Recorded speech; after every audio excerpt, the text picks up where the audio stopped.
Good afternoon. My name is Ian Jeffrey. I'm the GIS Remote Sensing Specialist at the Ganaraska Region Conservation Authority.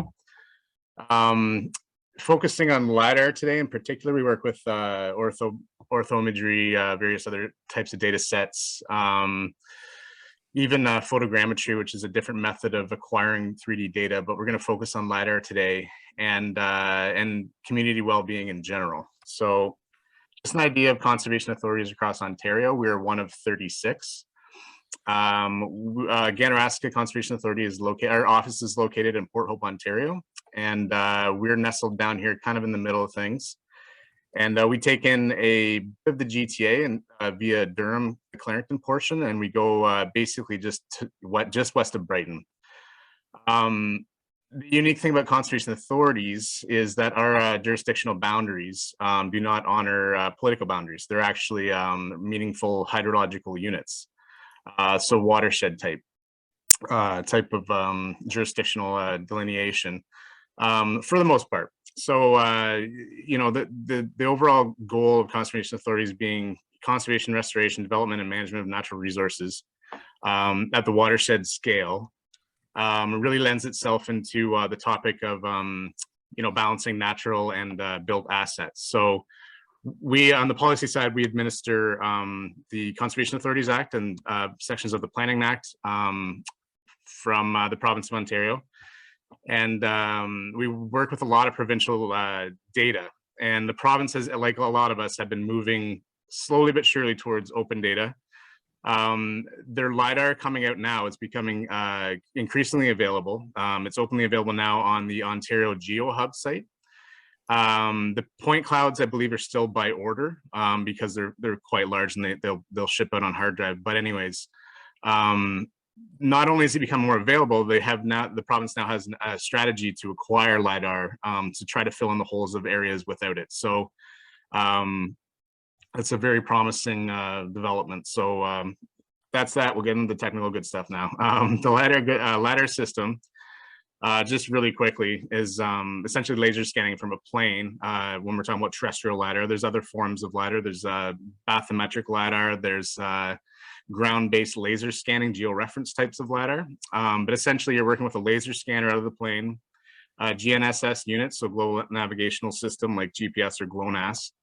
To orient the plane in the sky, as well as speaking with ground stations or stations on the ground, and then an IMU, which is like a digital gyroscope to understand the pitch and the yaw of the plane in the sky. What you get out of that are point clouds, excuse me, which are large blobs of points, basically in a LAS format. So it's an endless kind of CSV file, if you want to think of it that way, with a header, but what you get is a blob of points, and these points can be classified, each one as ground, building, hydroline, vegetation, different types of vegetation. It depends upon how you set it up, but essentially in our business we're mostly in the modeling of surface water. So we generally use mostly just the ground bare earth models to conduct that sort of business. But in the course of this presentation, I'll show a couple other applications of LiDAR data as well. Let's try. There we go. So when I was talking about interconnecting natural and built assets, LiDAR provides the understanding of how the topography works on any scale that you have the LiDAR. So if you're looking at a municipality, you can have obviously a 3D model of that area. And we're talking about planning development. You can finally view stuff as one cohesive picture. And the term, that's kind of various buzz terms around that, but the idea of geodesign, that you're taking in the natural and built assets into full consideration when developing official plans and other sort of planning initiatives at a municipal level. And specifically within climate change adaptation, it really expands the view and the purview of the planners in terms of where the municipality is going to go in terms of into the future, and anything into the future involves climate change. So you can model various different aspects of the environment within the municipality to increase climate change resilience, in a variety of different capacities. So we're talking about flood events, urban tree canopy loss, and then various theoretical planning sort of projections in terms of where the community is headed. So just an example of one community that we were looking to do floodplain mapping in.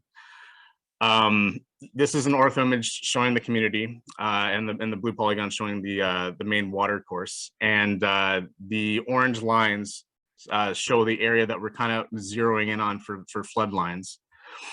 We acquire the LiDAR data, and this showing right here is full feature. So we have trees, buildings, anything that's seen from the sky as a digital service model, DSM. We strip those away to get to a bare earth model. And you can see that there. And then we run hydrologic models to figure out, or to figure out how the water gets into the water course, and then hydraulic models to determine how the water behaves within the water course. So the hydraulic model will show the flood lines as they're discovered from the data. Obviously, you can turn it into contour data, which the engineers love. And then what we can do is take all these things in consideration. We can use them in conjunction with urban flooding aspects, which include municipal infrastructure such as pipes and drainage features. And we come up with a real-time simulation of a flood event within a dense urban setting, within a heritage development setting, which essentially means that if it was planned today, it wouldn't be approved because it would put community in a flood dangerous scenario. So as we can model these, we can work with municipalities in effort to start to mitigate some of these effects, as well as adapt. So I'll speed it up a bit, but essentially this is a buried creek that through the middle where you not see blue is buried, then opens up a bit at the end, and then exits or outputs into Lake Ontario at the south. So with this whole community perspective, we're able to model one water course and watch its accumulative effect when under certain flood events on the community. And right off the hop, this goes into emergency response. We can show where fire trucks can get past and how to access different areas based on what the blockages are in terms of inundated roadways and such. And we can actually do velocity mapping as well, because it's not just the depth, it's at the speed at which the water is moving. And it's surprising how shallow water can be if it's moving fast, that can take away a fire truck. So we work very closely with municipalities on sort of planning like that. And obviously the flood lines go into regulatory limits that we work with developers and the public to work around in terms of development to balance the built and the natural assets of a community. This is just another example of the same sort of thing. Stormwater management ponds play a role within flood modeling, but essentially under any rainfall event, they serve two primary purposes: is to retain flow. It depends on what type of flow, and that's determined by water resource engineering, as well as water quality. It plays a role with water quality. So, but specifically, we're going to focus on the retention of flow, and how we can design these things now that we have this open data and this data that does take in a whole municipality. So typically a stormwater management pond would be designed unto itself. There would be site surveys that would have to tie it into monuments to make sure it was situated correctly.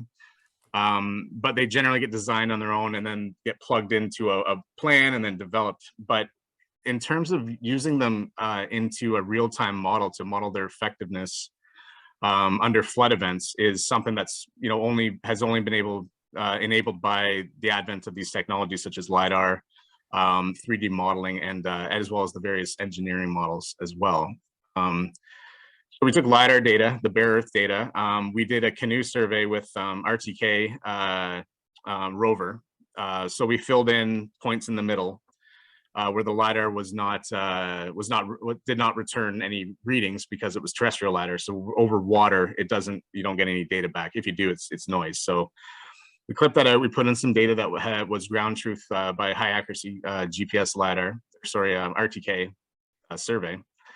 And we're able to bring it in and mesh it with the surrounding topography to create like a real world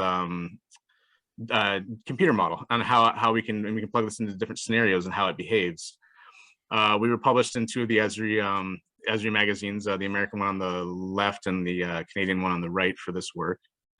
And what you can see is you can extract contours, which really brings it to life for the engineers. And engineers are becoming increasingly fluent with GIS software and stuff like that, but there's still that comfort within seeing contours and doing the math that way sometimes. So we can take an elevation, find out where it spills out of, and then model. Sorry, there's the contours again, and then model that over top of a simple ortho image, and we can see where those different elevations are being controlled by the pond and where they would breach the intended design, or the design intents of this feature, and see how it impacts the municipality. And with this, working with the town, there's a little bit of surprise where the water was flowing, but it was natural because we're using as one cohesive picture on how one stormwater pond, protects and serves an entire area, informed by the aerial type topography or ladder topography.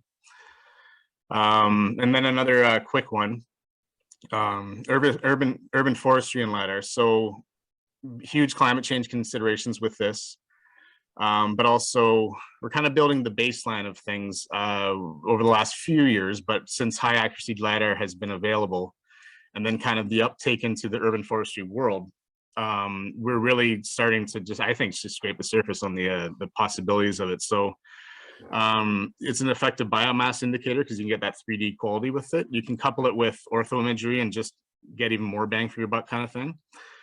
Heat island modeling is a massive concern now with climate change, and that's mainly to do with not with flows, but with water flows, but with heat and the increasing heat in those projections.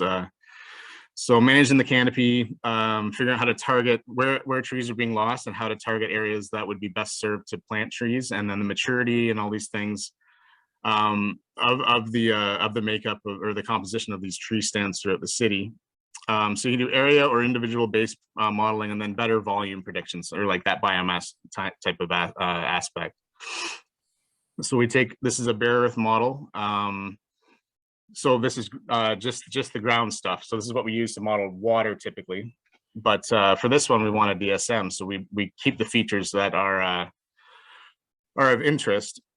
Depends on how your ladder is classified, and you can classify it. There's a variety of different ways that you can classify it. Typically, it's more of an extra software purchase, or work with a vendor if you are purchasing LiDAR. So far, the provincial LiDAR has ground and non-ground, but what you can do is delineate the non-ground and then start to really get in there. And there's various filters you can use to delineate the different features and classify those points. And then if you drape an ortho image on top of that, you have a 3D city. And we start to target the trees.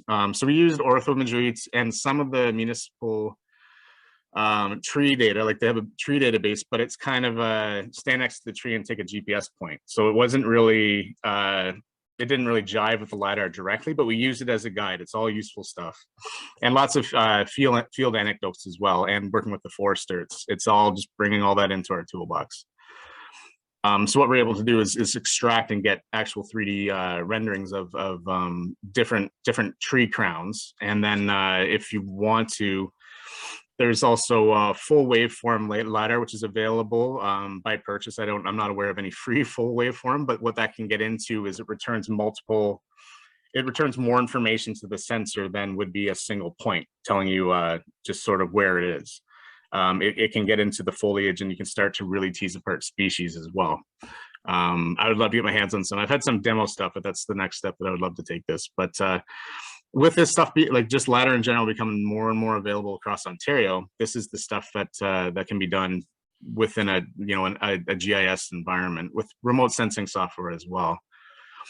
This is just another view. We brought in the 3D buildings layer, and you can really see how the urban forest really is. It really, you can see the corridors, sort of how things lay out.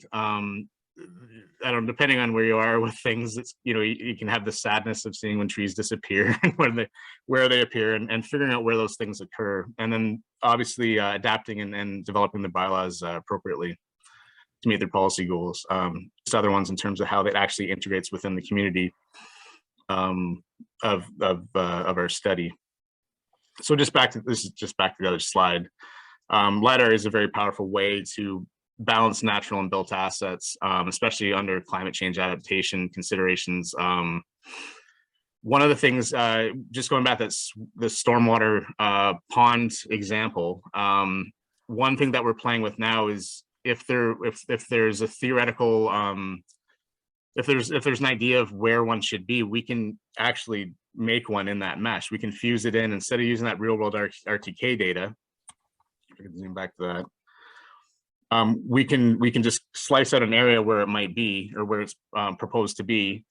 We can put in the design sort of feature, the non-terrestrial part, and then we can use it to run different scenarios in terms of integrating with our hydraulic modeling as well, to see how that would mitigate flooding on the cohesive municipal scale and stuff like that. So that's one thing we're playing with right now, is not just climate change scenarios in the future, not just planning projections, but we can actually show the different scenarios as they're being thought of, which has proved very valuable. We work very closely with municipalities naturally as conservation authorities, so it's a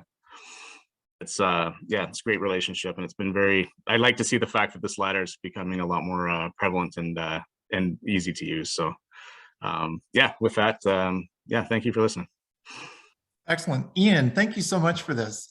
Considering the disaster that took place out west fairly recently, this work that you're doing is absolutely critical, particularly the modeling and prediction work that is important for city policy development, things like creek bank analysis, zoning policies, things like that, and of course public safety. And I also like the fact that you're looking at change over time, which is super important.